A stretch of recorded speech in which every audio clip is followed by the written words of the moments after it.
François Asselineau, vous représentez donc l'Union populaire républicaine. Pas plus long, mais juste qu'est-ce que vous avez constaté, vous, dans les allées allant à la rencontre des agriculteurs?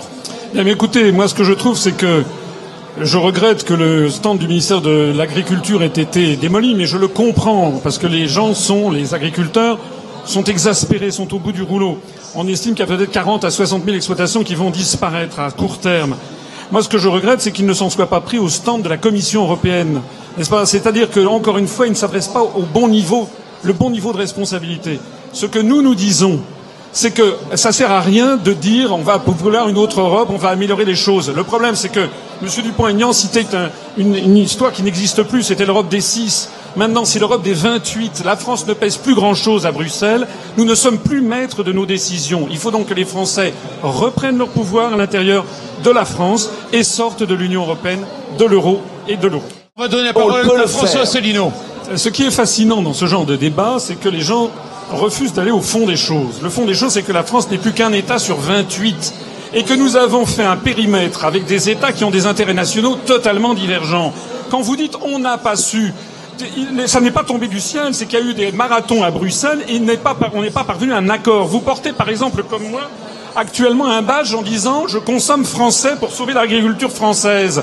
Mais ça, c'est interdit par Bruxelles. Les ministres de l'Agriculture ne sont pas tombés d'accord. La France le demande, les ministres ne sont pas tombés d'accord. Il suffit que la France le fasse. Quant à l'idée de M. Dupont-Aignan, elle est fausse, parce que M. Cameron n'a rien obtenu en définitive. Les traités n'ont pas été changés. C'est de la poudre aux yeux, de telle sorte que les petites concessions qui ont été présentées, n'importe qui demain pourra attaquer le Royaume-Uni devant la Cour de justice de l'Union européenne si les Britanniques ne sortent pas de l'Union, et le Royaume-Uni sera condamné.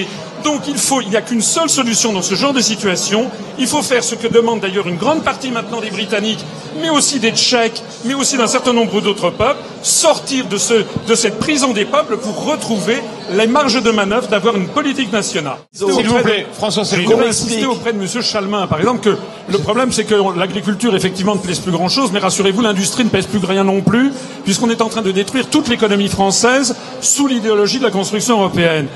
Monsieur le journaliste disait tout à l'heure pourquoi du Figaro. D'ailleurs, tiens, ça serait bien que le Figaro m'accorde une interview de temps en temps. Eh bien, le journaliste du Figaro disait à juste titre, pourquoi a-t-on abandonné ça? Mais qui est le on? Le on, c'est 28 États. Nous ne pesons plus que 1 sur 28. C'est pour ça que l'on ne peut pas faire prévaloir nos intérêts. On peut lancer ici tous les rêves d'autres Europes possibles, ça ne marchera pas.